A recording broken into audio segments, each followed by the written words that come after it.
Pastor Chantal Kayo mu Rwanda. Twaranezerewe kongera kukwakira mu Rwanda, urugendo rwa Canada ukatubwira uko rwagenze, uko byabaye. Imana ishimwe ko wagarutse amahoro. We are so thankful to God that you are back in Rwanda, and we believe that you had a lot and you had fun. Imana nziza, Imana ihabwe icyubahiro ko yakurinze, ugarutse usa neza, ugarutse nk'uko wagiye. Ibi ngibi iyo tubibona ntabwo tubitwara nk'ibisanzwe, ni ubuntu bw'Imana. Iyo Imana ihabwe icyubahiro.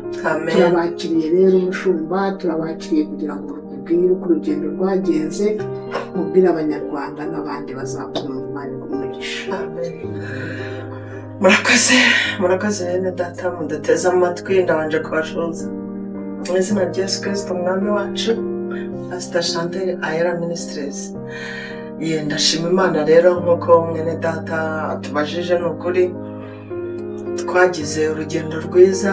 Twagiye hariya mu gihugu cya Canada, Toronto, niho twibanze cyane kuba twari turi, kandi turashima Imana ko byagenze neza. Rero nk'uko mubajije, twaragiye mu kwezi kwa kane, twari tumazeyo amezi 3, kandi turabona urugendo rwaragenze neza. Imana ishimwe. Tubwire rero aho mwagiye, aho mwageze, uko babakiriye, byagenze bite? Yego, aho twagiye nyine twashyikiye kuri Baptist Church Canada Toronto, niho twibanze kuvuga ubutumwa cyane, ariko twagiye dusura n'andi matorero yaho makeya. Twasuye n'izindi Baptist Church nka Baptist Church naho iri hafi aho ngaho, naho twagiyeho tugirana ibihe byiza, duteranirayo. Aha rero Toronto niho twibanze kugira ubutumwa, kandi abantu barakiriye jaka, abantu bafite inzara n'inyota by'ijambo ry'Imana batwakiranye ubwuzu. Mwabonye se byifashe bite? Murabona hari abantu bashaka Imana, bashaka kumenya Imana. Ese murabona tugiye twabona ikibuga cyo kuvugiramo ubutumwa bwiza tukabwira abantu Imana? Yego, abantu bakunze Imana cyane. Muri urwo rugendo twabashije no guherekeza umukozi w'Imana Apostle Mignone Kabera, wari ufite Connect Conference.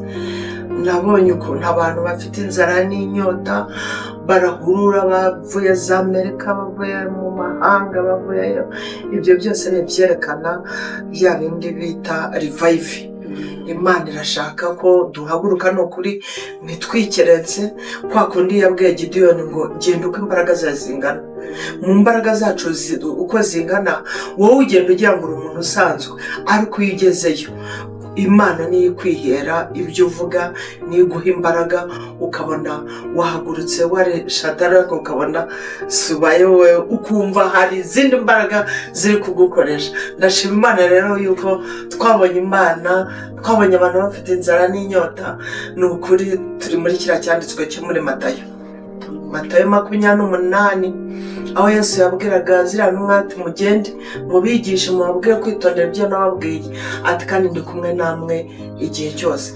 Rero twajyaga twumva hari yabwiye ibyahishwe ati muzahabwa imbaraga Mwuka Wera nabageraho, tukagira ngo ni ibintu mbese biri aho bya hano hafi. Ariko iyo urenze umupaka niho umenya imbaraga z'Imana. Icyo cyanditswe ukakigenderamo, ukumva koko uhawe imbaraga zo guhamya umwami wacu. Imana ishimwe. Mwagiye amahoro, mukaba mugarutse amahoro, kandi mukaba mwaravuze Imana. Imana ibahe umugisha. Amen. Hagati aho muri church twagiranye ikiganiro n'umukozi waho Evangeliste Cedric, kandi turaza gucishaho naho ikiganiro tubaza uko twabibonye. Ariko uburyo icyo twabibonye, twabonye ko ari abantu bafite inzara n'inyota, bakunze abakozi b'Imana, mbese bashaka yuko ubwo bubyutse bwo muri Afurika abantu babuhagurukana. Kandi nagezeyo nagiye mbona abakozi b'Imana bino benshi bari kugenda bavuga ubutumwa, ndavuga Imana bya bindi wavuze birasohoye. birasaba ahubwo twambika imbaraga natwe tubashe guhaguruka tugende tubitanga. Ndabashimira rero bakozi b'Imana banyakiriye Baptist Church Toronto, Imana ibahe umugisha. Hanyuma Chapter Toronto, Women Foundation Chapter Toronto, Imana ibahe umugisha. Haleluya. Mwanyakiriye neza, muyobozi Fifi ndabashoboje, mwarakoze cyane kandi nukuri muze natwe, karibu muze natwe, uburyo ki mwatwakiye namwe tubishyure. Ndabashimiye rero Pastor Mieri uyoboye Baptist Church ka Toronto Canada, Imana guha umugisha na timu muyoboranye, Imana ibagire neza. Women Foundation Toronto, Montreal, Ottawa, Mana we sinzi mwebwe uko nabavuga, gusa turabibikiye ejo bundi, namwe Imana ibahe umugisha. Rero welcome muze natwe tubagirire ibyo mwatugiriye.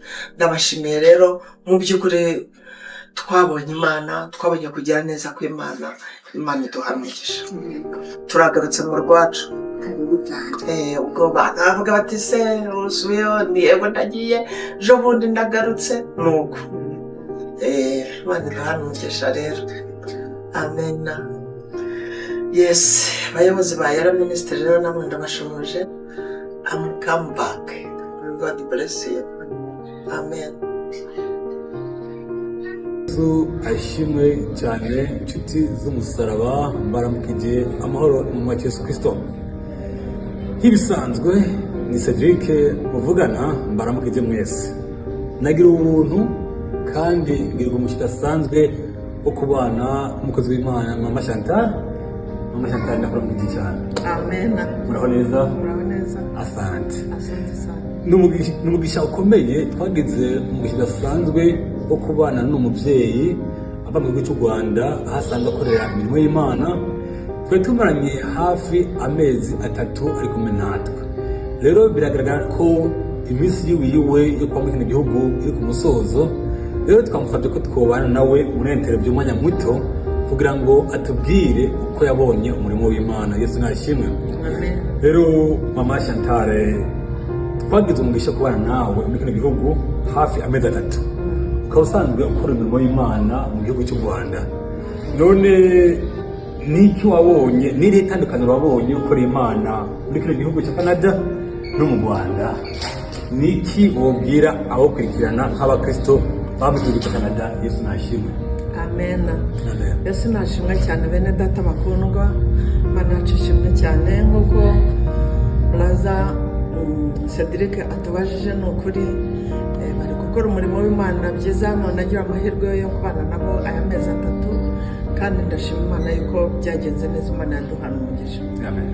Rero ikintu nabonye mwebwe gitandukanye n'iwacu, usanga akazi kenshi kabafashe, ugasanga mufite umwanya muto wo kwegera Imana, wo gusenga, ukabona mbese ntabwo igihe kinini muri concentre ku Mana, ahubwo ukabona igihe kinini muri kurwana n'imirimo muca, ugasanga ntabwo bihwanye n'iwacu.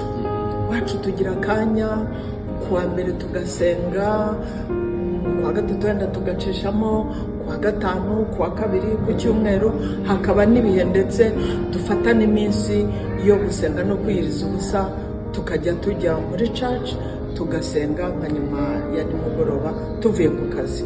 Ariko mwebwe nabonye ntabwo ari cyane, ariko muragerageza. Imana ishimwe cyane. Nk'uko abivuze, gukorera Imana muri amahanga ya Canada, Amerika, Burayi, usanga bitoroshye kuko hambavu yo gukora Imana ubukeneye no kubaho. Ugasanga rero imibereho ya buri munsi nayo bikeneye gukora ugiye kubaho. Ntabwo ari ibintu biba byoroshye nk'uko benshi babyibaza, kuko hari abava muri Afurika iwacu ugasanga bibwiye ngo njye muri Canada, muri Amerika, Burayi nzo gukora Imana cyane rwose, bakibagirana yuko n'ubuzima nabwo burabakeneye, kandi bakeneye kubaho. Bamwe barubatse, bafite imiryango, kandi bakeneye kubaho, kuko byaba bimuravuga ngo udakoze nta kakari. Byumvikana yuko si ikintu cyoroshye. Rero mu minsi umaze ngaha, ni wotere intege gute abakristo bako bajya mu ijuru ariko bari umurimo w'Imana? Nicyo wabwira? cyane cyane nk'amwe muri bimwe bihugu by'amahanga kandi mubona by'iterambere cyane, ukabona nyine iterambere rirashaka gusumba ibi by'umwuka. Iterambere ukabona rirateye imbere cyane kurusha umwuka. Nabasaba kwihagarara nka bariya bahungu ba Sedraka, ba Meshaki, ba Abedenego na ba Danyeli bari hariya mu bunyage. Nubwo bari hariya, nubwo iterambere ryari rikomeye, ariko bibukaga Imana yabo, ntabwo bihwanyije n'Imana z'icyo gihugu. Nkabasaba rero nk'abantu muri ino mujyane Imana mwazanye, niba ijambo ry'Imana rivuga ngo ububyutse buzongera kuza, cyane cyane kavuga Afurika, nitwe tugomba kujyana ubwo bubyutse igihe tubona ababutuzaniye basinziriye. None ubwo basinziriye, njyewe icyo nasaba abakozi b'Imana muri ino, nimukangure, nimuzane ubwo bubyutse, iyo revive, mugende muvuga Imana, mwo kuyibagirwa ngo muryame mwidamararire, ngo mugere mu gihugu, twageze mu gihugu kizakimugisha, yari yarabitubwiye, murye inkoko, by'ibikimo, noneho abantu bakibagirwa Imana. Ahubwo mumere nka kwa kundi Uwiteka yigeze kubwira Mose ati, nimugera mu cyo gihugu, haleluya, muzavamo mukabona abana banyu begeze gutya, babonye school fees, musa n'aborohewemo gakeya nubwo atari cyane, ariko mumenye muti iyi Mana yacu niyo itugejeje iki gihugu twari tukirimo kubw'inzozi. None ubwo iki gihugu tukigezemo, reka n'ubundi Imana yacu tuyirepresente. None mu kurangiza, ni iki wobwira abakristo bifuza kuza muri amahanga, kumbure bamwe bamaze kuranga amaviza bagiye kuza, bakaba basanzwe muri Afurika, bari baramenye Imana, bakigitwe bakora imirimo y'Imana, ariko bakaba bagiye kuza ino, kumbure ko benshi bashyize ngaha uko babyibaza hameze siko bahasanga. Basanga rero kuri bamwe bibasubira inyuma, kuko ko babyibaza nk'amakuru bahawe siko bayasanze. None wewe umaze ngaha amezi 3, wagiye utembera hirya no hino, uhura n'abakristo hirya no hino. Mama, niki wobwira nk'abakristo bari muri Afurika bimirije kuza muri amahanga kurondera ubuzima kuko abandi bose bazi? Niko wabwira kaza cyane. Icyo nawubwira nyine nuko amahanga ni amahanga. Ntuzaze uvuga wegisipetinga ngo kubona ibintu wibagirwa Imana yawe. Ngwino uzi ngo nje gukora, ariko nubwo nje gukora ntabwo nzibagirwa Imana yanjye, kuko ni ubuzima nyine bushaka gukora, ugashyiramo imbaraga, ariko muri za mbaraga zawe ugashyiramo no kubaha Imana. Imana rero iduhana umugisha. Murakoze cyane, turabashimiye ku mwanya wabaye natwe amezi 3 yose, ageze ku musozo watubari mu kidasanzwe. Twifuza kumana nawe, ariko ko wubatse ufite n'abana, cyako twabigenza, ariko Yesu akuduhezagire cyane, aza kurina gusubira inyuma, uduhere intashyo abo wasize mu Rwanda, wabwira uti Yesu abahezagire kandi ukomeye cyane. Nanjye ndabashimiye ko mwambere yabo umugisha, nukuri nzatanga intashyo, kandi ifuni bagara ubucuti niki akarenge, namwe nimuze dukomeze turyazanye. Imana duhana umugisha. Amen. Amen.